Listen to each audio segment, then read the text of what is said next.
année, on vous présente les meilleurs moments. Patrick, nous accueillons le champion du monde Formule 1 2009. Ni plus, ni moins, qui revient effectivement sur cette saison extraordinaire pour lui.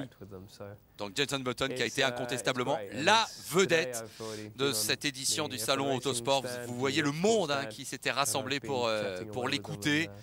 Avec une scène, des voitures des fins de l'année exposées autour de lui.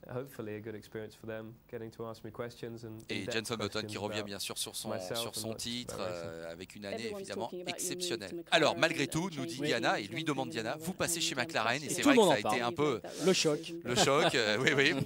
Alors pourquoi en quelque sorte y allez-vous? Quelle est votre motivation?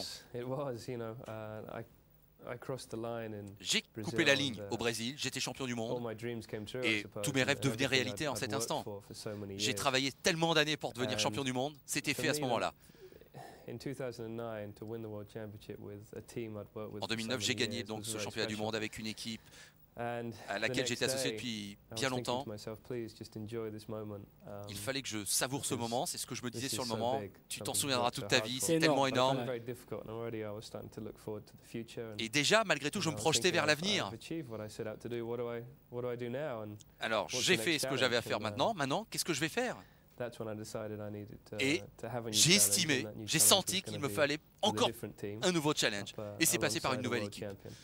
Alors évidemment, il est du corps là peut-être un petit peu des tractations qui ont pu avoir lieu en sous-main, des difficultés de négociation, voilà. Et de salaire. Mais je suis sûr que c'est vrai malgré tout il s'est demandé et maintenant qu'est-ce que je fais quoi? Voilà.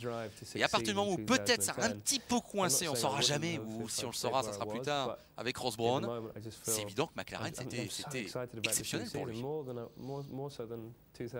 C'est une équipe mythique en Grande-Bretagne. J'ai travaillé très dur pour arriver au sommet. Et McLaren, c'est évidemment une sorte de consécration aussi. Oui, parce que, comme il le dit lui-même, je m'attends à des moments difficiles. Et je sais qu'il va falloir que je travaille dur pour m'intégrer à l'équipe. Il a travaillé pendant 7 ans avec le même ingénieur. Et là, il va falloir qu'il change, qu'il apprenne d'autres méthodes. Effectivement, c'est un vrai challenge. Il se remet en question. Et c'est ça qui est fort quand même.